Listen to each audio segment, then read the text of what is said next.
Oh, hi, podcast listeners. There's many ways you can listen to the Real Nerds podcast. You can subscribe on iTunes. You can also subscribe on Stitcher Radio. You want to send us a Twitter message? You can do that. It's so easy, at Real Nerds. Like us on Facebook, Real Nerds Podcast. You can visit our website, realnerdspodcast.com, where there'll be a lot of articles for you to not only read, but to listen to our previous shows. Do you like your stories told through pictures? Then you can also follow us at Real Nerds on Instagram. You can also call us, 720-6nerds5. Thanks for listening and enjoy the show. Camera, action! Well, a real nerd knows who shot, and a real nerd can follow the plot, and a real nerd can... talk film! I'm sorry. Take it outside. Well, a real nerd knows who shot, and a real nerd can follow the plot, and a real nerd will give it all they got. Lights, camera, action! Real nerds. Hey, all you Real Nerds. Welcome to another exciting episode of Real Nerds Podcast. I am Ryan, and I am joined by my buddy, Brad. Hey, what's up? We've been doing this for 14 years, Brad, where every week we see a new movie and we podcast our experience to the world. Oh my God, it is after June 4th. It is. Welcome. Our anniversary came and went, and I didn't... You didn't get me anything. I'm going to look what the 14th year anniversary is. I should know because it was mine and my wife's anniversary this year, too. I did look. I think it's... Hang on. It's paper, it's crystal, dog shit. How'd you know it was dog shit? You know. That's right. It's ivory or elephant, and I did get my wife something elephant. So okay, well, I'm not going to get her ivory because I don't believe in the killing of fucking elephants. But oh, dang, because I have a trip planned to the Serengeti this weekend to get you a tusk, elephant tusk. Awkward. We can take that tusk, so you're turn not going to like sideways, it. shove it up your ass. No, let's give you a piece of ivory colored paper. Perfect. So a white piece of paper. Yeah. Love it. Slightly off-white. Perfect.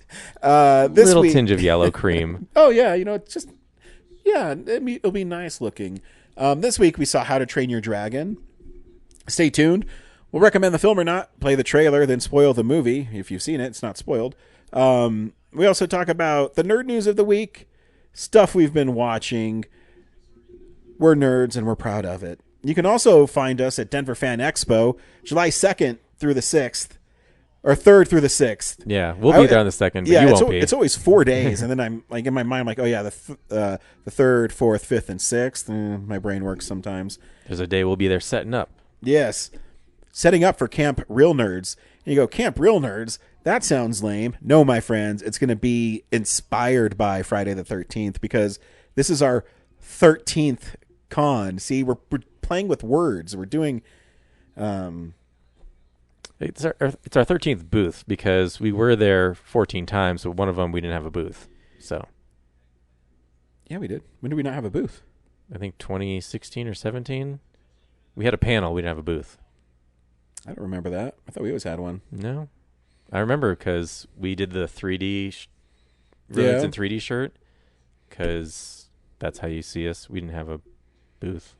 I don't remember that. I thought we always had one. No. I think you're misremembering. No, I'm not. It was it was annoying because our streak ended, but it was like a transition period, I think, between like staff and stuff. So that's why we didn't have anyone What was reach our out to panel us. that year?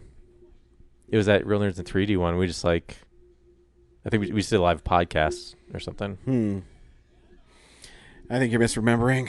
Oh my God. Let's waste time on this show. I'm going to figuring waste time. They're in for the ride now. Definitely waste time in the beginning of the show when people are trying to figure out if they should continue listening or not. Yeah, well, you tell an interesting story while I'm looking. All right. Let's talk about... That sounds fucking boring. Yeah, it is. Yeah, I don't know. I can talk about... Yeah, so it is 2017 that we were there. Told you. Anyways. So yeah, that's what we do. Yeah. So that'll be fun. Yeah. There's still a lot of work to do. Get ready for it. and it's 2 weeks away. Yeah, I know. It just comes up on you. This week, we saw How to Train Your Dragon 2025. Brad, did you recommend How to Train Your Dragon? Yeah, I never watched the original animated version, so I went into this fresh and with like no prior knowledge of the film, and yeah, it's a good film. Then I watched the original like hours after I watched the live action one. I was like, yeah, they just took the original movie and made it more detailed. So cool. Thumbs up. Yeah, I love this movie. I had a lot of fun watching it. It's one of my favorites of the year. Yeah, it is the exact same as the animated, but I don't know, something with it connected with me a little more. Here's a trailer for How to Train Your Dragon 2025.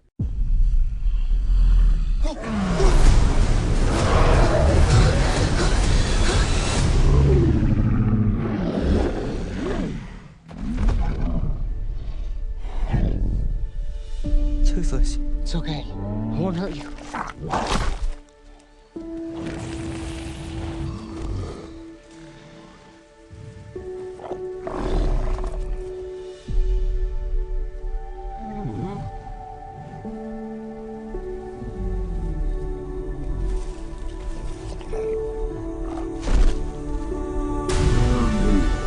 Everything we know about dragons is wrong.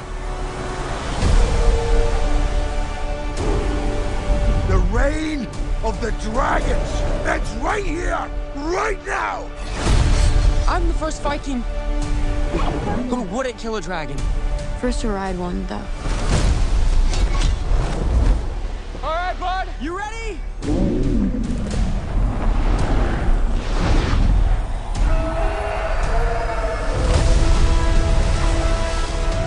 Come on, come on! Yeah, look at us! My fault!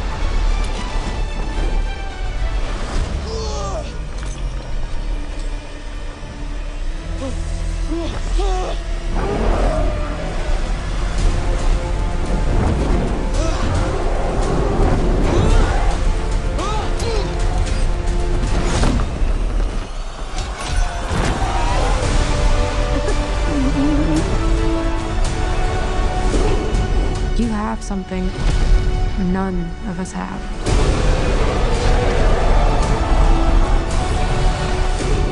Come on, bud!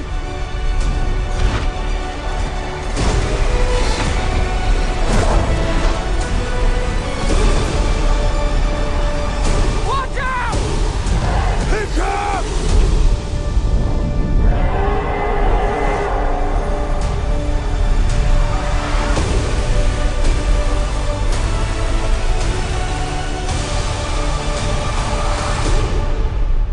Brad, imagine being whisked away to the island of Burke, somewhere in the middle of the ocean, at some unspecified time.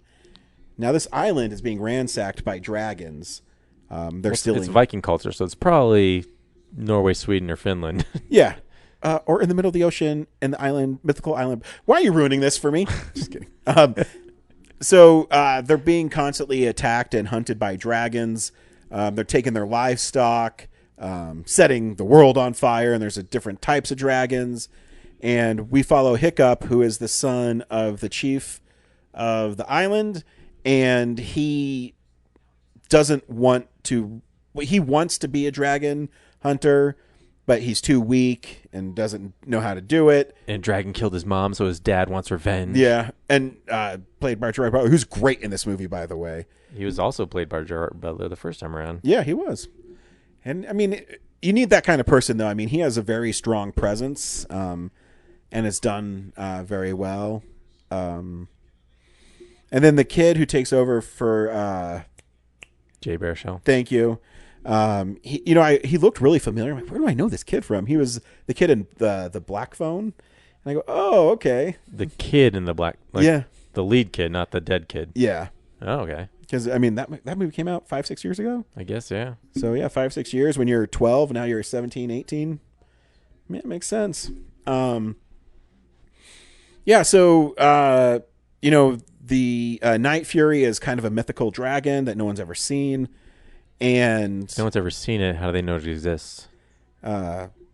Dude, it's passed down from generation to generation. So someone did see one. Yes, at some point. They just don't know its powers. Okay. And then Hiccup has this invention, and he shoots it at what he believes he sees the Night Fury because it hides amongst the night, and he wounds it. And he goes to kill it, and he can't kill it. And where the movie gets its title from is he learns to be its friend, and he trains with a dragon because it hurt its tail and it can't fly.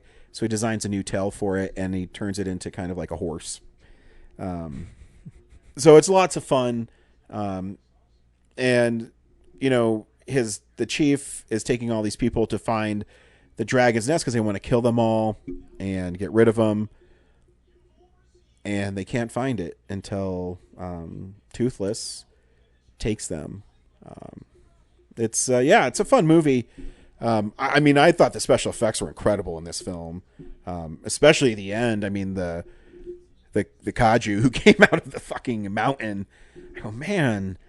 Every time I watch a movie like this, whether it's a Godzilla movie, the Godzilla Kong movie where they're fighting on the ships is just incredible. And you see this and how far they've even come, in 5 or 6 years.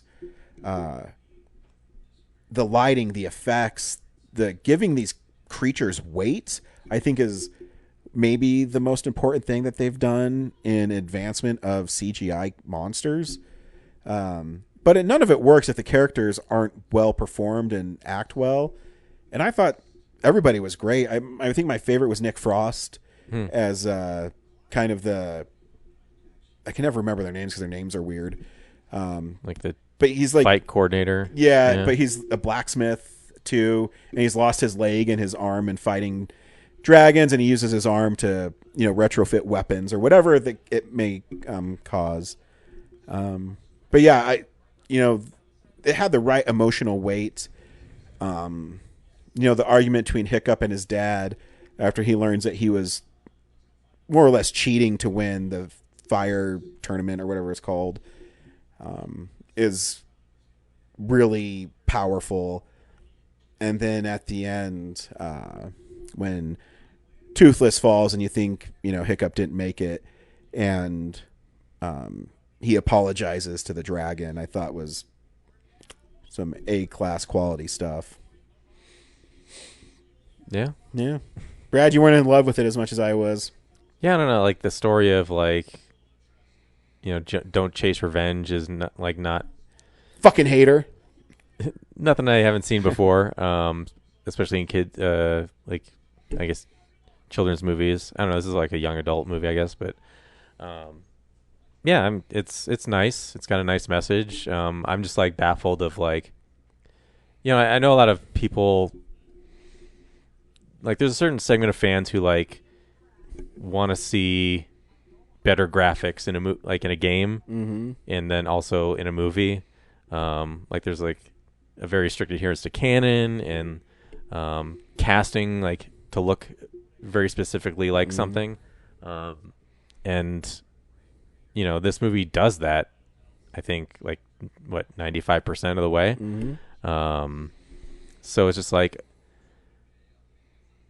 watching the original right after that was just okay, so all they really did was do the movie again but with better graphics.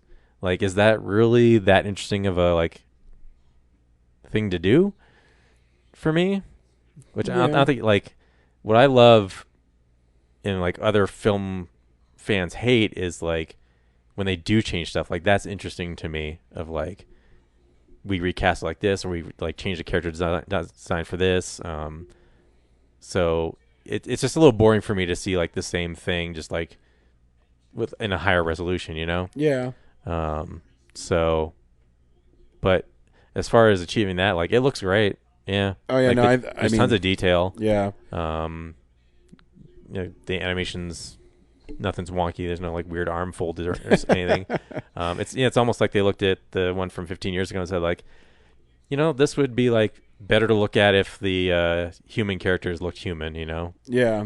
And CGI is never going to fully get isn't there yet. So unless we get James Cameron to do it, so let's just do live action people with the more complex dragons. So yeah, I don't know if like making this more 4K is like that interesting, you know? Yeah, I can see it, but as long as you make it worthwhile, I think it's cool. I think where this one succeeds, where the Lion King didn't, and I've said this before. I mean, the Lion King made a ton of money. The remake is, I think, the characters in this are able to emote more. Even the character of Toothless, I thought, because they basically kept its cartoon design with the eyes and things like that, I thought helped add to the film. But the rest of it, you could see the scales and its little vibrations moving and stuff. I think it helps the film. And yeah, I mean, it's pretty much a shot-for-shot remake. But it's like the Gus Van Sant Psycho. Yeah. But it's, I don't know, it still works. And I think it's, the ending I thought was incredibly well shot and incredibly well made. It's not even like directed and written by different people even. It's No. still the same team that did the original. So it's like, even there, you're not getting like a new take on it. No, I read an interview with the director, and he said he did that on purpose when he found out they were going to make this. He says, well, can I make it? Because, the story means so much to me that I think I can do it justice. And I think he did. I think the one thing I will say, I think this live action one, I think has more of a sense of urgency to it. And I think it feels more powerful. The first cartoon is incredible. I'm not taking away from the animated film, but this one just feels darker and a little more weight to it. So yeah, I mean, they justified it, and I really liked the movie. Cool. Yeah. And I mean, did you stay for the end credit scene? Did I? I mean, I'd be shocked if you didn't, because that's what you do. Remind me. He taps the book at the end. That's literally it. In his book, he opens up his journal and his fingers tap. And I go, huh. That's the end scene? Yeah, I don't know what it's I might have been looking at my phone trying to add it to Letterboxd. I don't know what it's supposed to add up, but... well, I guess it sounds like they're going to do the second one. Oh, yeah. Shot-for-shot remake. They already announced it as 2027. I mean, so if I was them, are they going to do it shot for shot? Because now you've established this world, you totally could make a different movie. You could. You know what I mean? You could say, we have that How to Train Your Dragon 2. Why don't we make How to Train Your Dragon more and make it totally different? But how much training do you really need to train your dragon? Like at what point, when is it just like how to live side by side with your dragon as an equal, or how to exceed the skills of your dragon? I mean, if I was making it, I would rather have them, jump on the dragons and they have to fight a bunch of kajus throughout like the oceans. That would be sweet. Pacific Rim crossover. See, are they both owned by Universal? You could. Then that's the twist, is you find out these Vikings are so isolated in the ocean. It's present day. It's present day. Fuck yeah. Are you listening, Hollywood? Because we have ideas. Corinne sent us something this week, Brad, in a segment she calls Showtime. Hey nerds, Corinne here for another installment of Showtime, where I normally tell you all about something cool I've been watching lately. Yeah, this is another weird installment because I'm going to just rapid fire tell you about some stuff I've been watching over the last 2 or 3 weeks before I completely forget about it. I won't be able to say too much because we got several things to get through, but here are things. I don't necessarily recommend all of them, but if they sound of interest to you, feel free to check them out. So the first thing I watched was like 3 weeks ago. It's a movie with Naomi Watts, Bill Murray, and some other folks I recognize. It's called The Friend. I watched this with my parents when I was home visiting them, and my dad rented it from like Video On Demand because he thought it was going to be like this really fun comedy because it was about, it has Bill Murray in it, and the premise was like, this guy dies, and so his close friend adopts his giant dog, right? And you think like, oh, this is just like a premise, it sounds like a premise for a comedy, maybe even like a dark comedy of just like this friend now has to deal with this crazy situation of, dealing with her dead friend's dog. And nope, not at all. It was really depressing. Really well done, but really depressing. A lot of, it was ultimately a message about grief and moving on. I would kind of recommend it, to be honest. There was this really great scene toward the end of the film, which is kind of like the emotional climax. I don't want to give too much of it away, but it's just a scene between Naomi Watts and Bill Murray's characters, and they're just kind of talking about everything that's happened in the movie. It was really, really well done. So, yeah, Bill Murray isn't in it very much. Spoilers, he's the friend that dies. So he dies, like, pretty much, like, the second scene of the movie. And he shows back up a couple times in, like, flashbacks and things. But, so if you get the movie just to watch Bill Murray, I just want you to know he's not really in it. And honestly, a weird thing about the movie is I think it went on a little long. There was this really good, I don't know if match cut is the right word to describe it, but there was this really good sequence where the way the film opens is with Bill Murray, and he's running through the streets of New York, or along like the river or something, and he sees something, and you don't see what he sees. You just see his reaction to it. And then, like, one of the last sequences in the movie goes back to that scene, but this time we see what he was seeing. This time we see what Bill Murray's character was watching, what he was looking at. And I was like, that was perfect. That was the best bookend, that was the perfect way to end this movie. And then it went on for another 5 minutes, kind of like an epilogue, but I'm like, I don't think I needed that. Like, it was okay. But honestly, like, just the visuals and the emotion and everything, I was like, nope, it should have ended with the Bill Murray flashback sequence. That was perfect. So, yeah, but I still recommend it. But just know what you're getting into. It's called The Friend. Again, depressing, but cathartic. That's how I would describe it. Yeah, depressing, but cathartic. Let's see, what else about. Oh, I watched this movie, I think it was in Russian, called I Am Dragon. It's been recommended to me before by various people because it's like a fantasy romance movie. It had English subtitles, and the premise is it's kind of like a Beauty and the Beast sort of situation where this girl is offered as a bride to this man, but because there's some confusion with how like the marriage ritual works, she is taken away and kidnapped by this dragon. And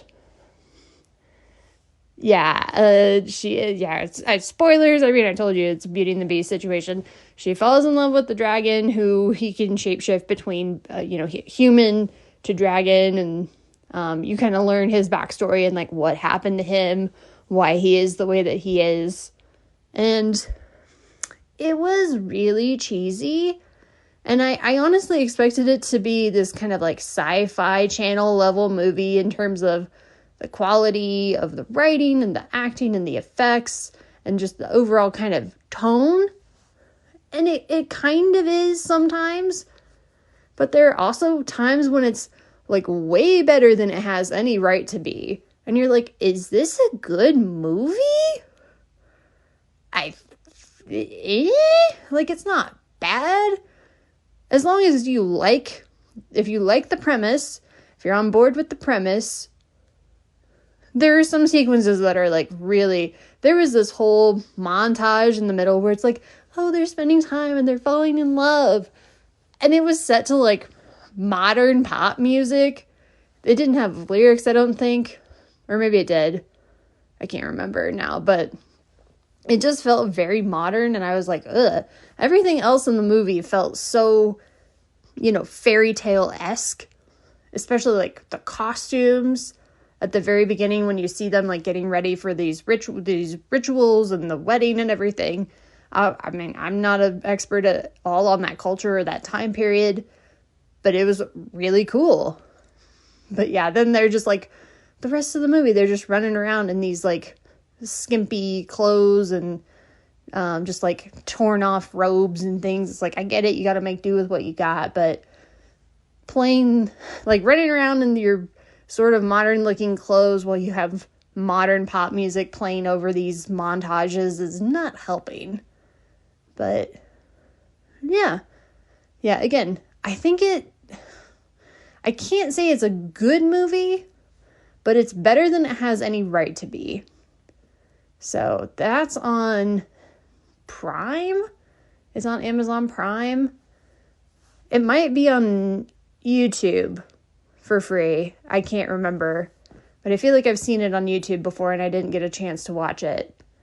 So watch that, I guess, if you want. I don't know.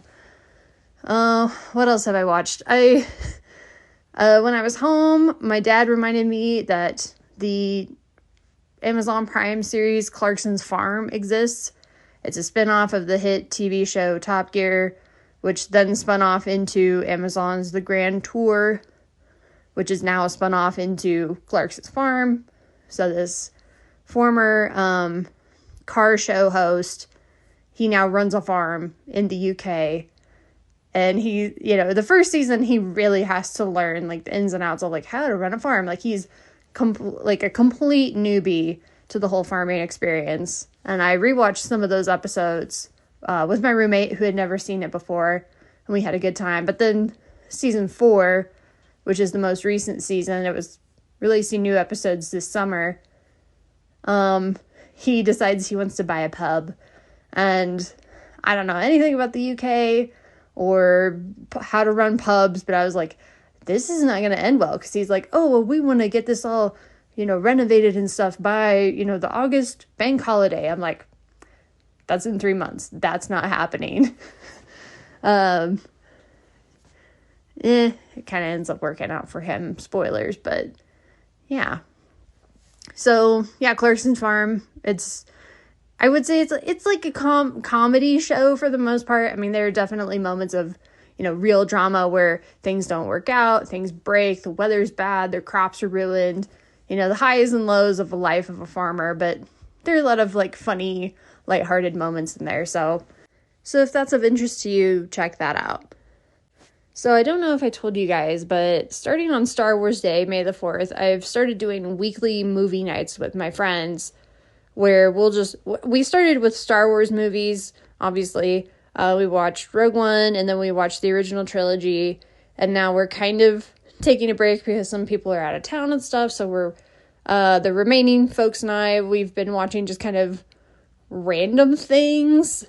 Last week we watched Spaceballs, which I had seen maybe 6 or 7 years ago. It was definitely pre-COVID, but it was within the last 10 years. And then most of them hadn't seen it since they were adults. So that was interesting. I honestly, I'm hot take here. I think Spaceballs is a movie that is less than the sum of its parts. Like, there are some bits in it that are really, really funny. But then when you watch the entire movie, you're kind of like, at least I was. And my poor friends, apparently none of them have seen Alien. So the whole, like, chest bursting alien bit where they're in the diner, like, completely went over their heads.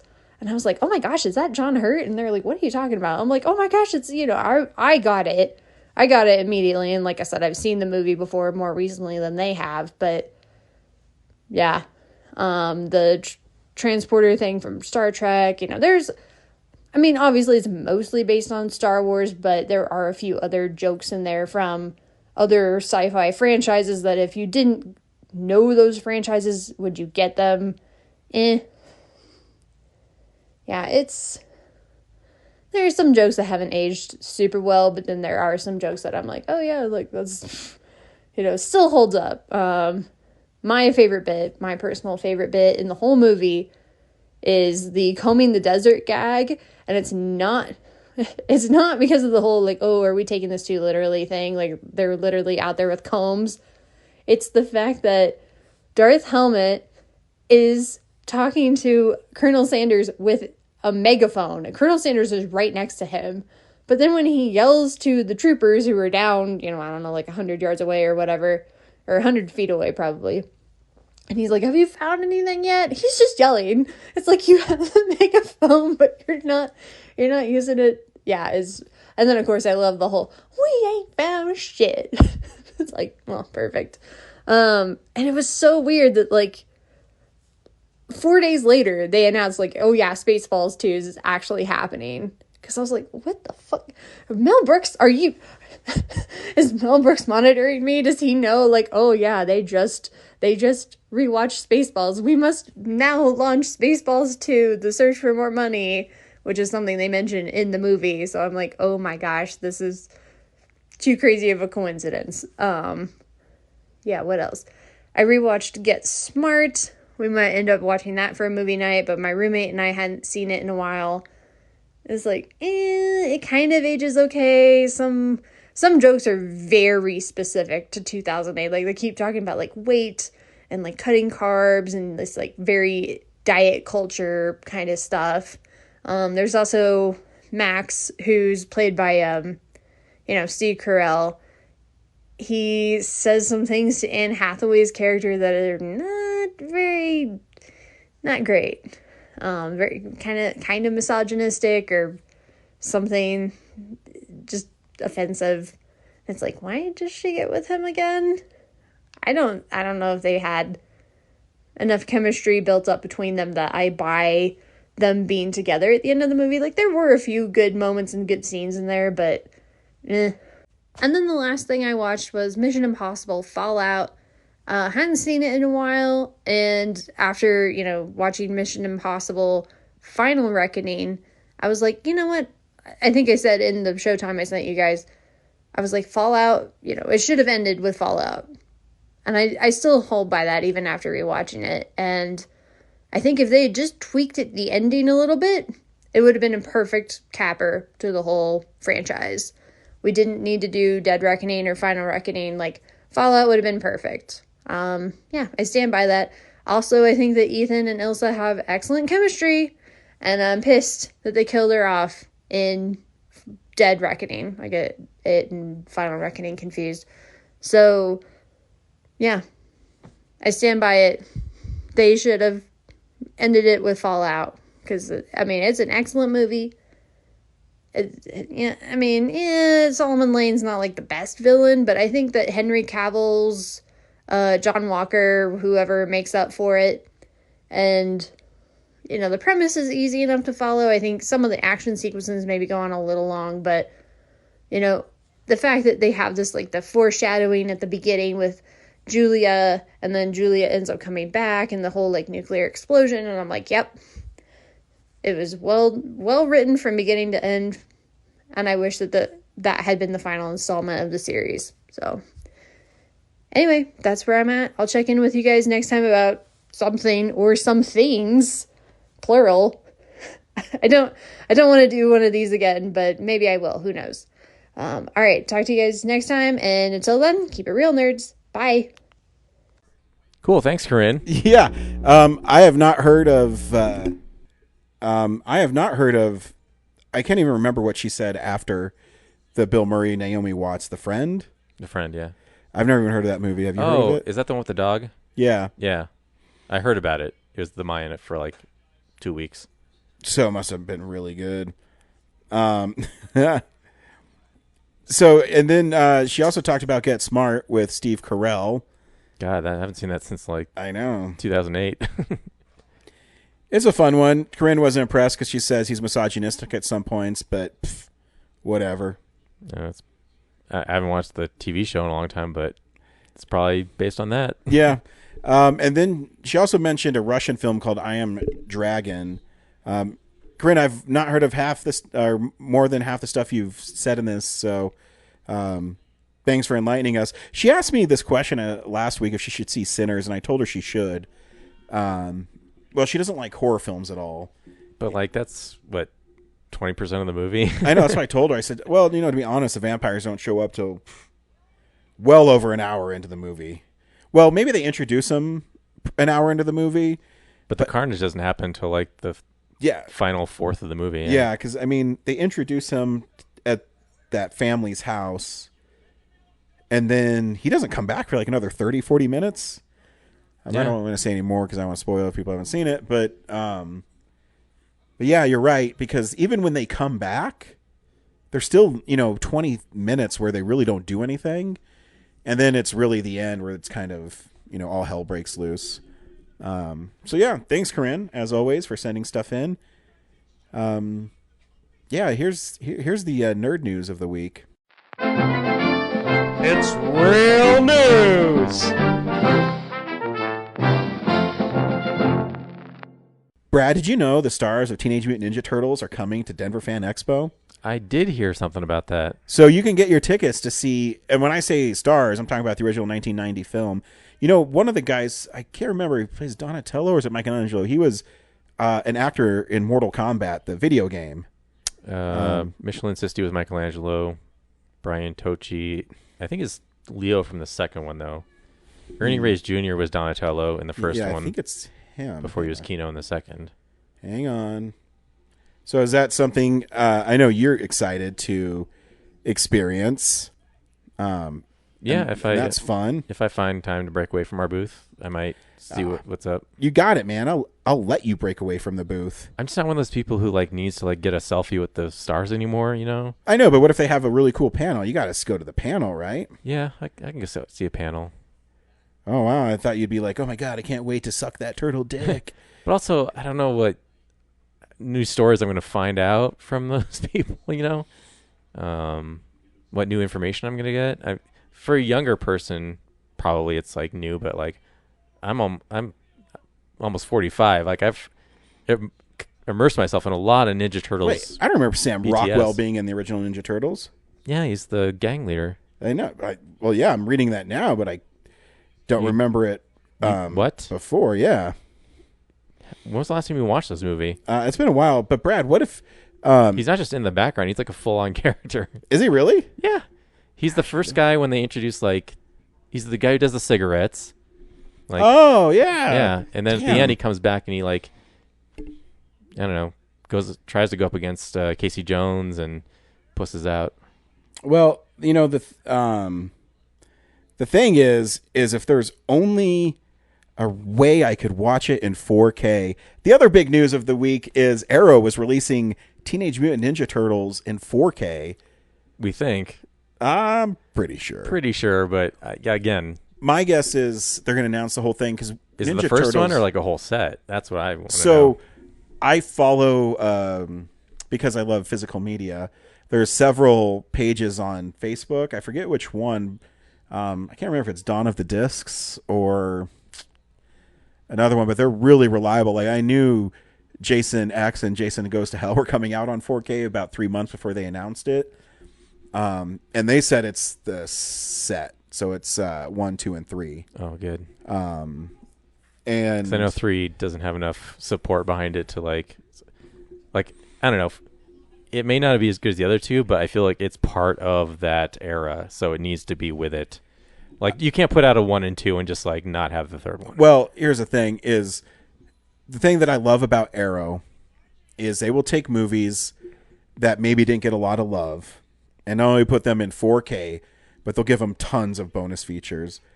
Jason Goes to Hell is my second least favorite Jason movie.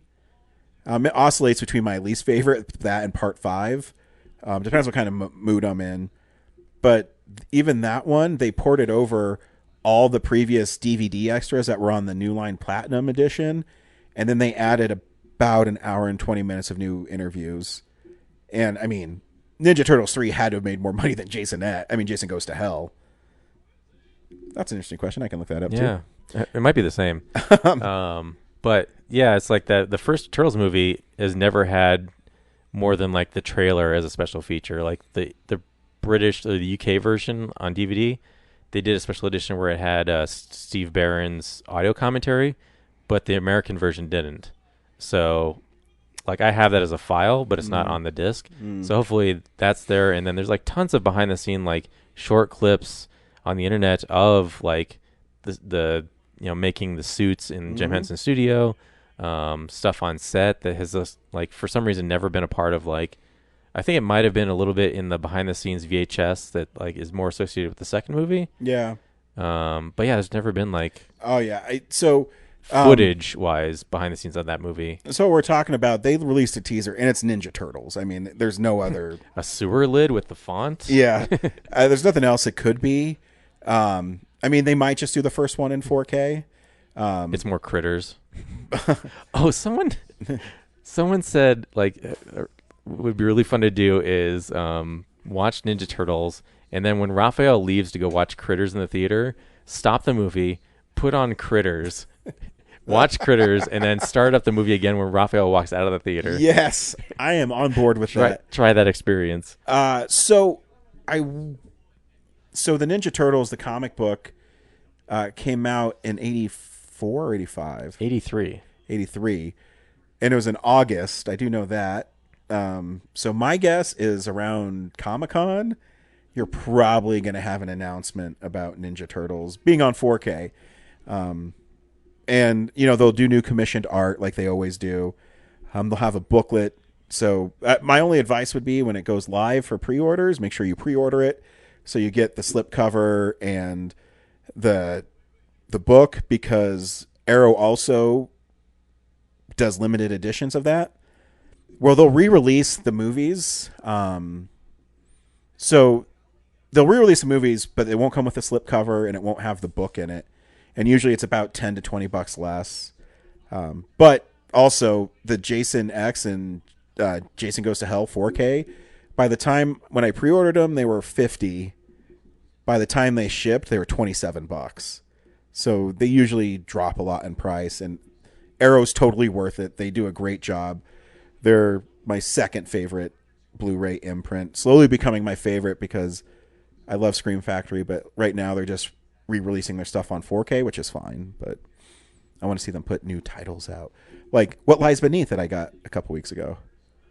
So yeah, that's really cool. Yeah. That's good news for you. It's about time. Like that, not only just 4K, but like it's demanded more bonus stuff. Yeah, and it's something that's such a cultural phenomenon. I can't And the believe. Blu-ray pizza box is out of print, so Yeah, but wouldn't it be crazy if they just did all the cartoons in 4K instead of the movies? I would laugh so hard. oh my god, yeah. What if it was a box set of just the? Cartoons, It's not even 4K. It's just Blu-ray, just Blu-ray. which Well, deserves. So, like, eventually we're gonna do our yeah.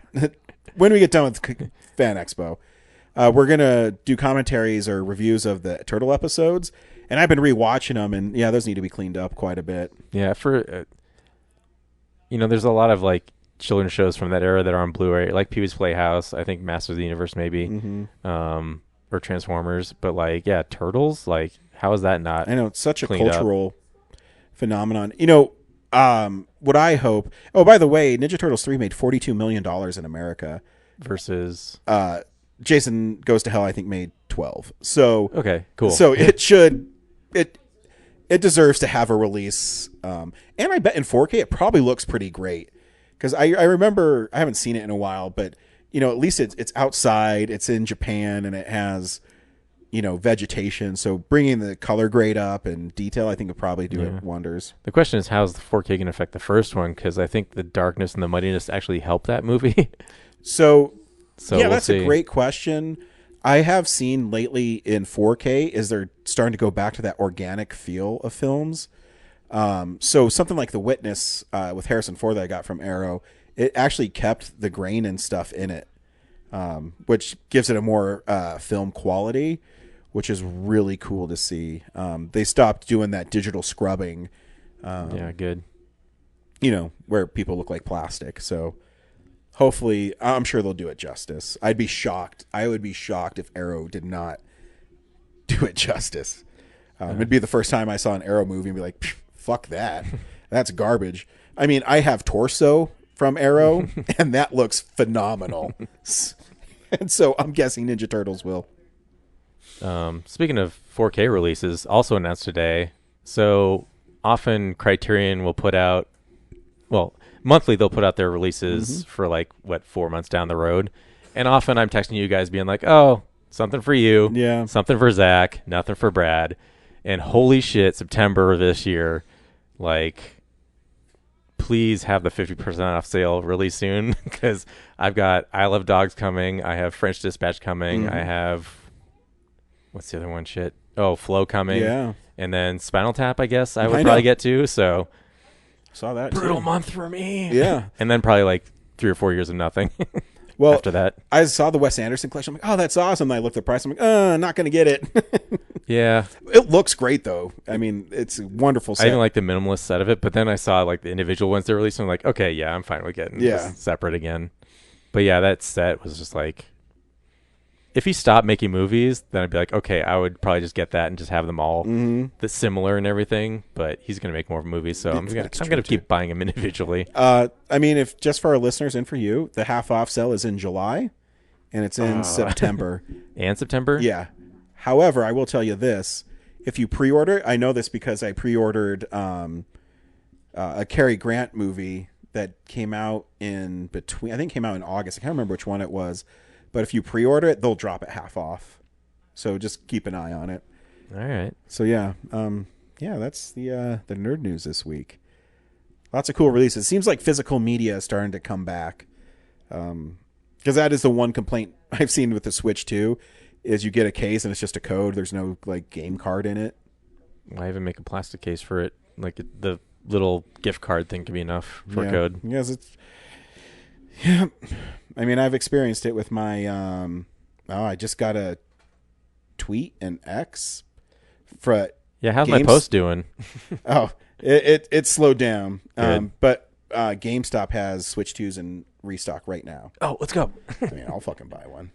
I do have a GameStop credit card that I use to get their pre-order stuff, because one of the things they do let you do with that card is they let you go ahead of everybody else.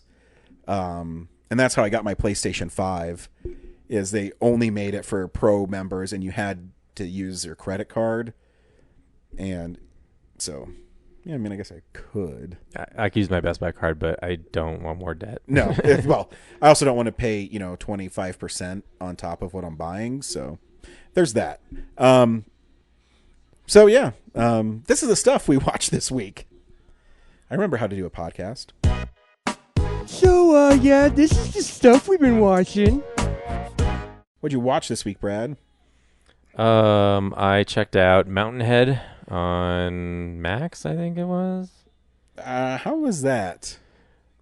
As someone who's watched Succession, like not as good, I guess. It's a one-off feature film of 4 tech billionaires who are super annoying and hard to like get behind. And eventually they get so greedy and shady that they plot to kill one of the 3 or one of the 4. And to some extent, like watching them be like shitty tech billionaires is fun. But I think as a whole, I'm just like, I wasn't like, oh, that was insightful or challenging. It was just like, yep, those guys suck. Agreed. If this is really how this world operates, yeah, someone should stop this. Yeah, they're all there's like, war, like their tech is causing wars and problems around the world, and they're just finding ways of how to monetize, like how to make more money off of it. Yeah. And it gets to the point where they're like, oh, if we like one of them starts to have a conscience, and then the 3 of them are like, well, he's getting in the way of like one of the billionaires wants to advance the human race, and like his new program is going to do that. But it comes with some sacrifice, and like one of the guys is like, we probably shouldn't take it that far. And so the other guy's like, well, we want to like help humans live forever, obviously. So our tech's going to take us there. So he's getting in the way. So we got to get rid of this guy. And like one of them is dying. He's like got terminal cancer. So he's like, it's really on his mind about prolonging life and everything. So do you like any of the characters in it? When I watched the trailer, they all seem douchey to me. To the extent of like, oh, it's funny to watch like Steve Carell and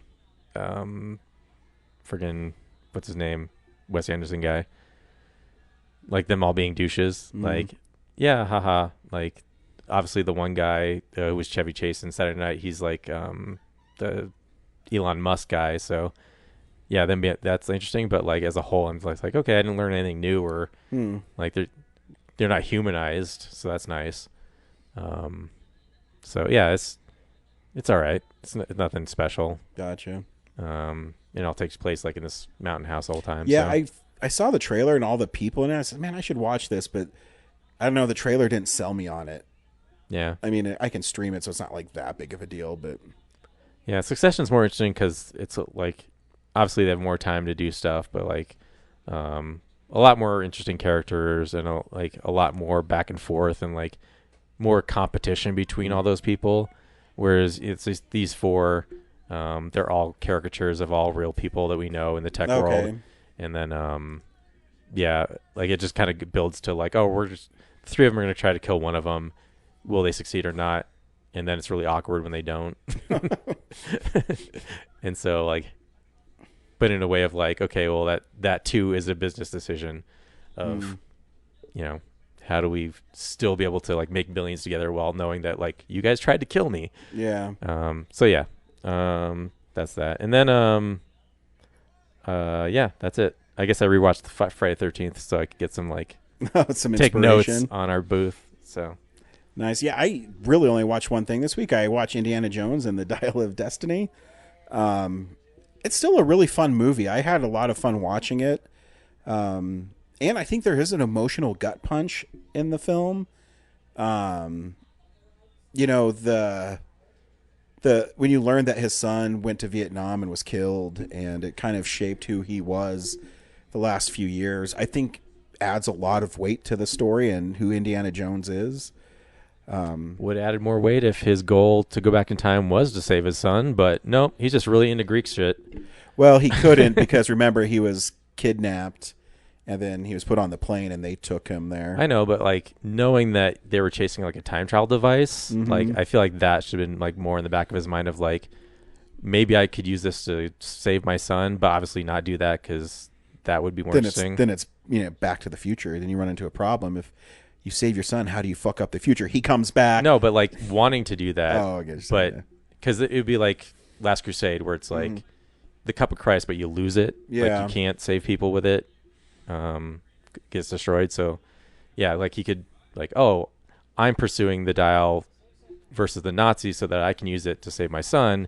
But obviously that's not going to happen because the Nazis fuck it up or whatever. And, Makes sense. or he finds out that it's got like this twisted edge to it that like he saves his son, but like Marion dies or something. Like there's a trade-off. So I thought that would be more interesting. That would be interesting, yeah. Than just like, oh, by the way, Indy's been really into like this era of history. We never told you about it, but yeah, that's like his favorite period. Yeah, the scene at the end with Marion is great, though. You know, where he's begging his goddaughter to leave him in ancient Greece, and she says, "No, you don't belong here." Yeah, I mean, I think it's a really cool movie, and I had a lot of fun. And I mean, anytime someone beats up Nazis, I'm always down. Yeah, that's all I watched this week. Nothing that crazy. Yeah. Next week is going to be another double feature. Oh man. We have 28 Years Later and Elio are coming out. So two totally different movies. In fact, we're recording this on a Monday. I think AMC's Unseen is 28 Years Later. That's their mystery movie? Yeah. It's Oh. rated R, and it's the only one I can see coming out next week that they'd put up. But, I mean, there might be something else. So, yeah. Hopefully we'll see you at Fan Expo, Denver, and we will see you at the movies. Well, a real nerd knows who shot. A real nerd can follow the plot. And a real nerd will give it all they got. Lights, camera, action. Real nerds.